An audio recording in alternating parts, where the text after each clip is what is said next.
Outside the country, you see mortgage facilities of 20 years, 30 years, Even in South Africa here, but I've seen houses you know, 23, 24, 25 25 years. years, But you 30 can years. live in a house here for 50 years and you're still a tenant. Most of our land, we still have bushes everywhere. There are no Okay, infrastructures now. here. Government is still government. Government can take off some of the units and take it off us at a reduced price and offer it to civil servants, for example, at a much more reduced price. No, that's we know because of electoral corruption. Civil servant will buy 4, 5.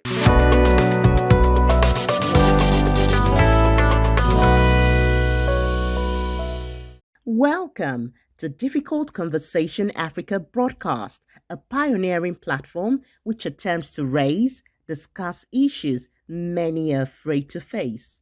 I present to you the host, Yinka Olaito, a media communications development expert, author with about 2 decades experience in Africa and in the United States. Welcome to Difficult Conversation Podcast Africa, a platform that basically is established to discuss issues many are afraid to discuss around development, because such discussion, if not managed, can actually lead to disunity among people. But that we discovered that postponing such discussion is like a time bomb for an individual organization as well as a nation. In this episode, we are looking at real estate sector and national development, or Nigeria GDP. And I will tell you, let me give you a background to what we are trying to discuss. Housing is an important component of Sustainable Development Goal 2030. Nigeria real estate sector is dynamic and is growing industry that involves the development, management, and acquisition of commercial and residential property. It's a major contributor to Nigeria GDP and is one of its top non-oil sector. In fact, recently, statistics shows that the real estate sector is now on top of real oil sector. Some of the key trends driving the sector are population growth, urbanization, government policy. But as much as this is a growing sector, housing shortage continues to be a problem in Nigeria and other nations across the world, and it is yet to be solved. As of 2023, Nigeria has a housing deficit of 28 million units, which is a significant increase from 7 million of 1991. This means that the country needs to build at least 28 million housing units to meet the need of the population. So today, because of all this, I have brought somebody to the studio, somebody who is well versed and knowledgeable in that industry.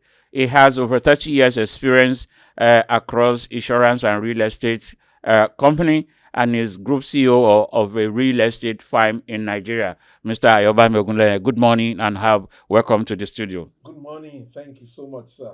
Good morning. So we go straight to it. Despite good report of the real estate sector, why has housing shortage continue to be a challenge? Okay. Thank you once again for having me.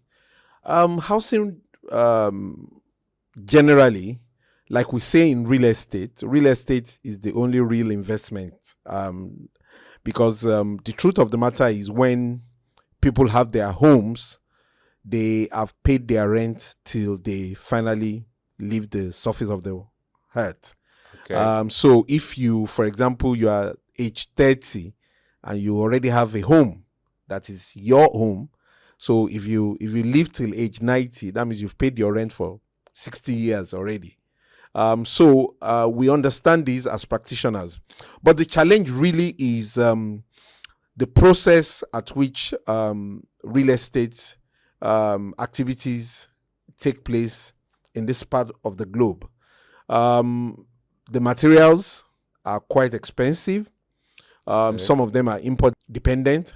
Also, the value of our lands are outside the reach of a great percentage of the Nigerian populace. So, averagely, if you are thinking of not a premium house, just a comfortable apartment that you want to call your own, you probably around now, based on our exchange rate and based on the cost or based on the rate of inflation, you will be spending an average of like 25-30 million for a comfortable bungalow, maybe a 2-bedroom apartment. So the question to ask is how many people are above the poverty line in a nation like Nigeria? Lagos. So or Lagos, even as a case as a case study. So because there is demand, there are opportunities for growth in real estate. However, the government have played. Yes, there are a lot of government policies that should support the business, but in actualizing the reality of reducing the housing deficit, it's a continuous collaboration between the private sector and of course of government. And I believe that conversations like this will be what we would dovetail into people taking actions. Government will take actions. We, the practitioners, will take actions to fill this housing deficit. You said something about the land in Nigeria is beyond. Does that mean that we're looking at urban and metropolitan center? Because Nigeria is blessed with land. We have a lot of land that has not been cultivated. Okay. And so, aside from Lagos, there are land outside Lagos that is you can buy at a very common price. So, why do we say that? Are we judging the housing problem and the challenges in industry based on what happens in Lagos or Abuja alone? No. Incidentally, the ideal, like somebody says, yes, we are living in the world, but is the world an ideal? Are things done in an ideal way? The truth of the matter is, if you go outside this country, you find out that vast acres of land already have infrastructures which has been developed already by government. You have the roads constructed, you have drainages. It's easy for somebody to be staying very far out of town. The last time I was at Houston, Texas, went to Sugarland. In Sugarland is like from here to, this is Lagos, from Lagos to people staying as far as Ilesha or Oshogbo. That's the equivalent in terms of distance. But the truth of the matter is there are good roads, number one. Number two, for people living in those places, there are vast lands that have not been developed, but the lands are already, it's just come in and build. Drainages are already there, roads are already there. So even when you build, you already have good roads. But the land here in this part of the world, most of our land, we still have bushes everywhere. There are no infrastructures here. Now I understand, because sometimes I wonder why you are selling houses in Ilorin, in all those places, and the price is still cutthroat. So because, now I understand, and I think that some of our listeners will understand that in advanced country, governments had already constructed, they are well planned. Yeah, there are a lot of things that were already in place. So when you buy a housing estate within that environment, it's just to build the house and continue your life. But now to make most of our housing outside urban center habitable, there are a lot of other things to do. A lot. So okay. Now I understand why the challenges are still there. But another thing that really comes to mind is as despite all this, in Nigeria, many potential investors are afraid of many real estate firms as they are falling victim of many scams. How can we ensure security and peace of mind for these potential investors? Okay. For real estate investors, the truth of the matter is, when it comes to real estate, just like any business engagement, I always like people to do background check on the company that they are doing business with, especially whether you are living in Nigeria or you are in diaspora. The truth of the matter is, you can find out about those firms, do some background check on the reliability. Is it a company that when they make promises, they deliver? Do you actually have, is that company a company that has demonstrated professionalism consistently for years in terms of what they promise they have actually delivered, and you can see and have evidences that this is actually a professionally run real estate firm. And there are several ways that can be done.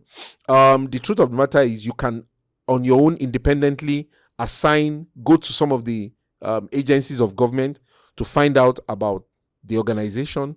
If a real estate firm is telling you we've been in business for 5 years, 10 years, you can always ask for the list of estates they have built, and they can give you the locations, and you can take a ride to those locations and confirm that yes, these estates belong to this organization.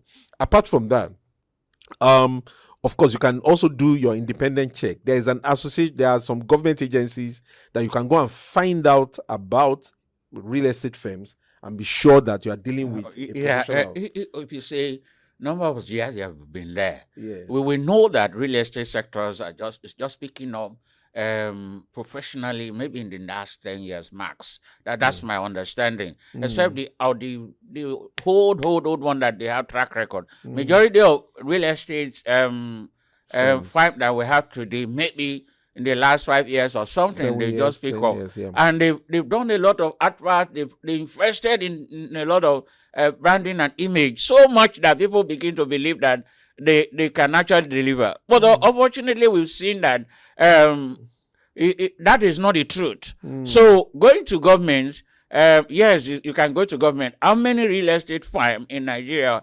have been here for 20, 30 years that have track record? You just have to, as an investor, you just have to believe them. For those who are just coming 5, 10 years, you have to believe that the change in their management can also affect some of the performances of organization. Definitely. How will an individual know that this is a safe place to be? Okay, great. Thank you so much for that question. The truth of the matter is, yes, it is not even the number of years per se that determines whether you can rely or whether it's a credible organization or an organization of integrity. We've seen real estate firms that are just 5 years old that have displayed integrity in terms of whatever they have promised, they have delivered. I'm sure potential investors or people that have done businesses with some of these real estate firms will attest to the fact that there are some companies that will say we will do what we call allocation, where we allocate your buildings to you or we allocate your land to you at a specified date. One of the sure signs of being careful, or why you have to be wary of any real estate firm, is how many allocations do they do in a quarter or in a year. You cannot say you are selling land, you're selling buildings, and you don't have allocations whereby you assign those completed properties or semi-finished property, or even land to people that have purchased the lands from you. Okay. So it's important you do that. Let me follow up that question with this. Actions toward adequate and affordable housing have multiple effects. What are some of these effects, and what can government and actors in the industry do? Okay, I didn't get the question very well. I'm sorry. I said actions toward adequate and affordable housing have multiple effects. Okay. That's what they're going to do, what you're supposed to do. They all have multiple effects. Sometimes you can miscalculate. Yes. That, definitely. okay. So there are several effects around real estate and housing. Yes. The question I'm asking is, like you said that, okay, maybe you already projected that government will have done this in that area by the next 5 years. And that's what you're using for people. Or maybe, we have real estate that say, oh, it is where the new airport is located, blah, blah, blah. 10, 15 years down the line, the airport is not showing. So these are some of the effect action that you can take. So the question we're asking is, what are some, I already identified some, what can government and actors in the real estate do to actually mitigate the side effects of some of these effects that can be in housing and real estate issues? Okay. For me, real estate as we are discussing it, there are predominantly, let me say, 3 key areas that the actors, 3 key service offering areas. Number one is either you are actually building, whereby you have buildings for that you develop and you sell or you let, or you have lands that you sell to people and they build on their own, or you have another opportunity to be an investor, a partner with a real estate firm to co-develop a particular property or estate with a guaranteed return on investment. Okay. Now, what normally happens on the part, let me talk on the part of the real estate practitioners, first of all. What we tell our colleagues, because we have an association, really, Okay. what we tell our colleagues is, you know what, if let the reality, let the futures of a particular land or property that you are selling to the public, in your communication, let them understand what kind of product they are buying. There are some products, there are some lands, there are some estates that are for the future. Just like you mentioned, they are not, if you buy a land in some of the locations as we speak, development might not come to those places in the next 3, 5, 10 years. And those kind of products are what we call land banking. It's like you are doing an investment for the long haul. But the interesting thing that even about those kind of investment is that if you buy a land, we have some estates that when we started the construction several years ago, for the people that subscribed at that time, the house was, we sold those flats at 18 million. As we speak today, an apartment in that same location, which is just 4 years after, is 50 million, and the place is fully developed. So we have some investors who wants to take advantage, who wants to position for that growth, for future. So it is not entirely out of place if people position for the future. However, disclose it and let your subscribers know the type of property that they are going into. But in terms of the government has a lot of role to also play. The reason being that we know the recent incident of issues with some of the lands that people have built in Lagos, and of course there were demolitions. A lot of things happened in the real estate last year, 2 years ago. So in terms of the process of acquiring land, especially for us as practitioners, some organization like my company, for example, we only deal in lands that have certificate of occupancy, C of O, and we buy from government. We buy our land from government. We don't do omonile.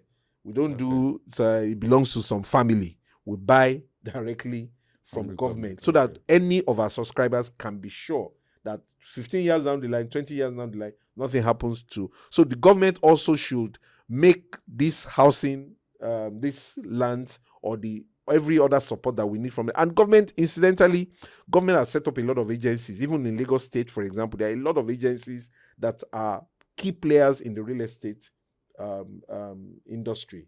They are regulators, to the point of even when you start building, they go to check the kind of materials you're using, at a point, the approvals you are giving. So government has done some, let me say, a lot of initiatives have come up to guide the process, in the process of construction. When you even complete your development, government also have some agencies that ensure that you do not construct beyond the particular terrain that you are assigned to. So it's a collaboration between government and, of course, the practitioners. Yeah, investment in real estate gives appreciation in value. Yes. How, with your own experience, can you identify some of the mood of investor in dealing with in their decision to go into real estate and housing provision and all that? Because we know you can say there's income, there's potential, blah blah blah blah blah, and all that.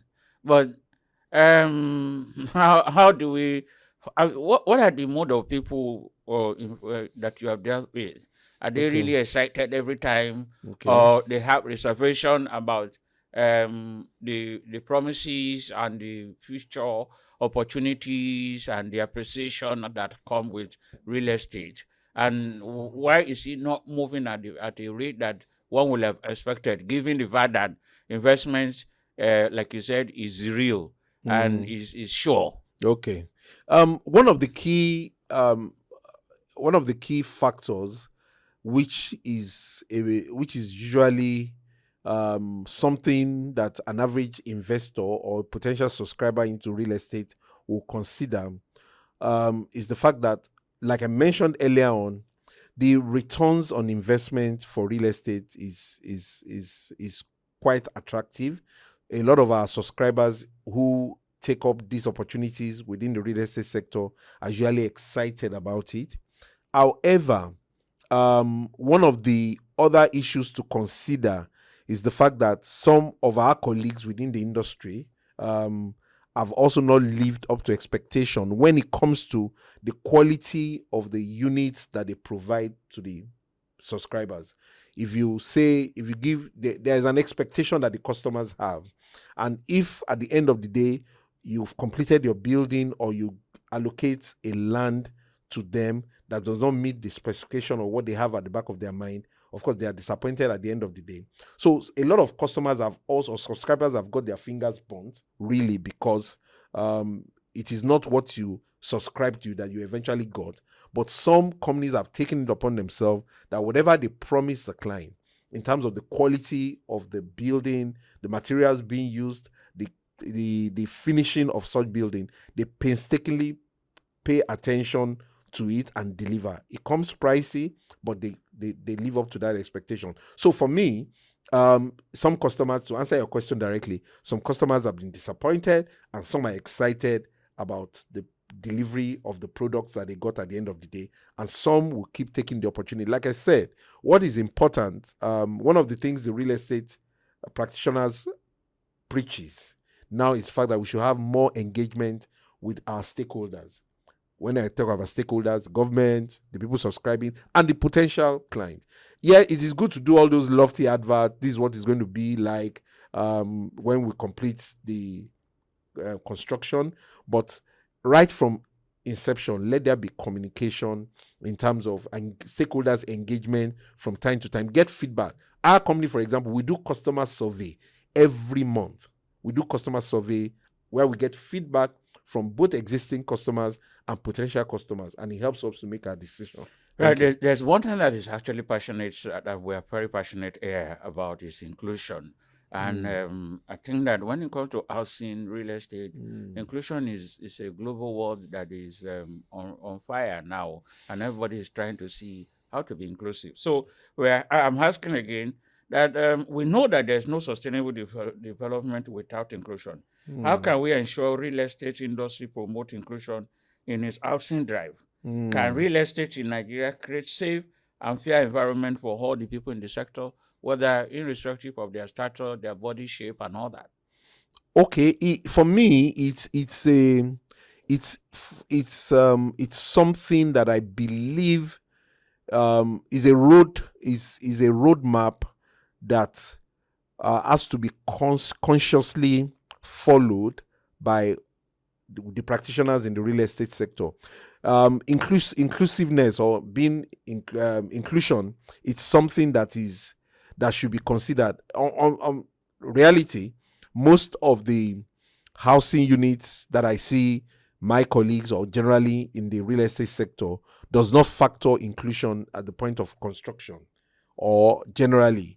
But I think that as we continue such conversations, it's very important to begin to design our structures and our buildings and our estates to be all inclusive. So irrespective of your status or body shape, like you mentioned, incidentally, over the weekend I went visiting a somebody living with disability who is a young man who is about to get married to a lady. So I went to his house, and he's on wheelchair, and he needed to come and open the gate for me. And I saw the struggle when we're going back in of how he'll get to his own apartment. He stays on the ground floor, but the design of the house did not take into consideration. He had to, at a point, it was difficult for him to pass through.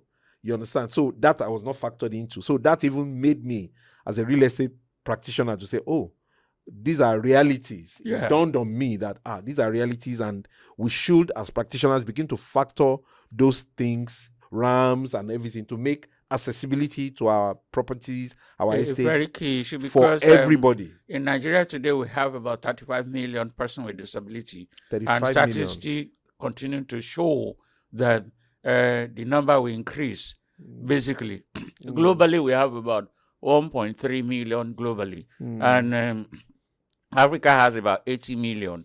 And because of crisis, war, and all that is happening in Africa, the projection is that by 2050, it will be around to more than 3-4 billion people. So, are we actually looking at this in our real estate housing need, and how will this dynamic change over time? So it's important for housing, housing and real estate factor to begin to think about inclusion and all that, because it's part of, this is where we are. This is the reality we are facing. That's true. And nobody can run away for it. Yeah, exactly. So right. how do we ensure diversity, equity, and inclusion within the real estate? Like you have said, how can we ensure that?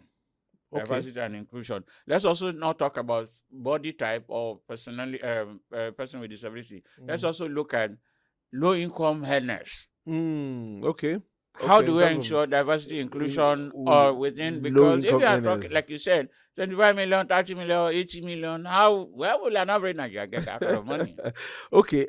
I think that's where we are constantly engaging our government to be able to provide some level of opportunity for subscribers to accommodate this kind of people. I know that we have a mortgage structure in Nigeria, but our mortgage structure also does not support where an average individual can work with a mortgage firm to have access to a building. Even some of the mortgage institutions don't. The tenor of your mortgage facility is not adequate.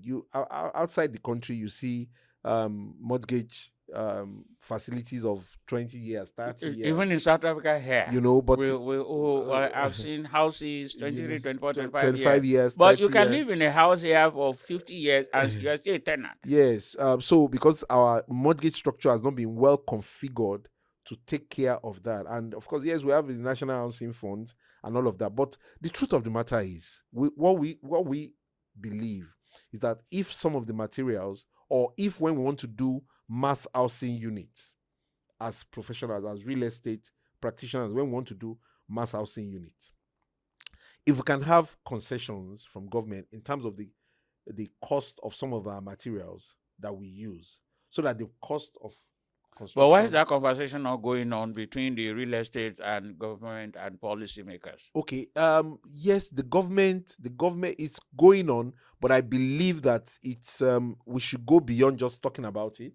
We should actually begin to act and begin to do some of those value propositions that we have put on the table. Because the truth of the matter is, until we begin to have reduction in the cost of some of the items that we use in construction, and of course, what we believe is the fact that even the housing structure that we have, the type of buildings that we construct in this part of the world, you can have shared apartments. You can have apartments whereby, how do I put it? I'm trying to remember what word is usually used outside this country, whereby people like shared. I think the word is shared apartment. Yeah. So at the end of the day, where people, and the houses does not have to be that big. In this part of the world, if you go to the UK, some of the houses, they are small houses. Yeah. If we can even start with that, we do houses that are not that too combo big. in US, they have combo and all that. So that people can find a way just to sleep. To sleep, and of course, everybody, we are reducing the housing deficit. What is important is, at the end of the day, nobody sleeps under the bridge. At the end of the day, that should be our goal. Our goal. You understand? But the truth is, it's going to, like you asked, a collaboration with government. It should not just be that we are engaging in discussions, but we begin to implement it practically, so that it can reflect in the production of the cost of the housing unit. We can be made available. If at the end of the day, if you make the houses available and we tie it to, maybe you do XYZ number of units, and you say, okay, this medium or this low cost housing unit, what we call low cost now is also on the expensive. There are a lot of There's not even low cost for an average any longer. Nigeria. So Because somebody who live in under $1 per day, and you say 10 million, 10 and million. is 10 million a low cost? It's not a low cost. So that's the challenge. But I believe that these conversations go on, and if people listen to podcasts like this, where we can take the conversation further. The practical part of it is the fact that government has to do a much more than what they are doing presently to assist us in delivering value to But citizens. somebody has said that power is not given a la carte, that is not given free. You guys need to make efforts, ensure that you do a lot of lobbying with National Assembly, State Assembly, so that is part of that's part of policy and laws that are formed. It is even the one that the laws that are established, government is not implementing. So talking about it in your private corner will not do anything. There's need for us, particularly with issue of mortgage and a long-term mortgage. Like you said, in Nigeria, we don't have something like 23, 24, 25 years Most of it are 10 mortgage. years, 8 years. Everybody wants immediate money. Like we were sharing before we came on here, you were saying that you even like people who pay cash. Well, like get the cash from how much is an average Nigerian earning? So what beyond just having private conversation, I think it is time for real estate stakeholders to begin to take the conversation into towards the door of policymakers, legislative arm, where we can make that law, where we can lobby to have that law and say that if we're going to receive the housing deficit, which is increasing, like I said, from what the statistics I just read, is like 28 million now. And the population of Nigeria keep increasing. So we keep increasing in population. So the deficit will continue, except we do something very fast with it. And it has to be a multi-level approach. Yes. It can't just be, let's just make this conversation. Also, and I think that part of what you should begin to see is to begin to encourage government to ensure that there's infrastructure even in the bush, in the so-called bush, so that people can, there's enough amenities and structures in those other bush that we call bush, and then people can begin to, and then there is enough infrastructure like rail system that is working, where people can go and work. In London, people go to work 2-3 hours distance, and they go and come back. So the question is, for the last question that I will ask us because of our time is, what is the relationship between real estate firm, that is those that provide, and mortgage bankers? Okay. How do you relate, and what has been your result, and how has that affecting every person on the street? Okay, thank you so much. Before I come to that question, I just want to quickly say that one of the practical ways that some of us have suggested even to government is this.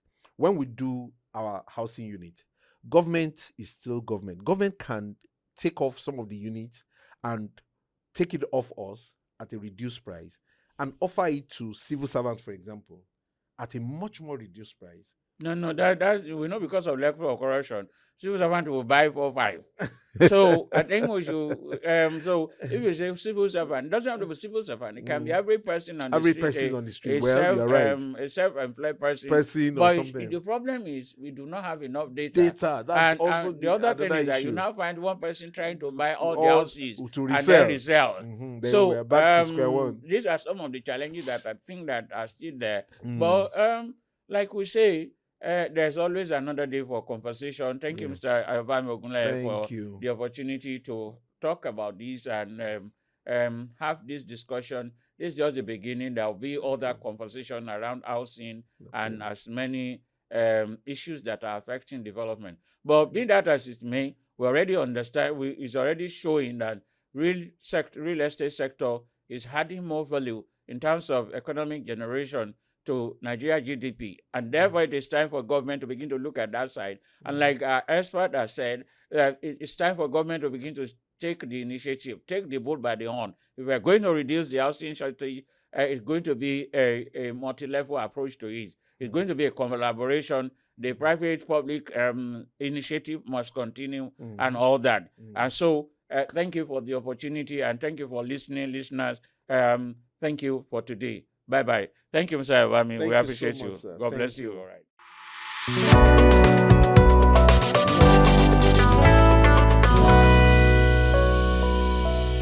Thank you for listening to this episode. For inquiry, please send an email to info@difficultconversationafrica.org.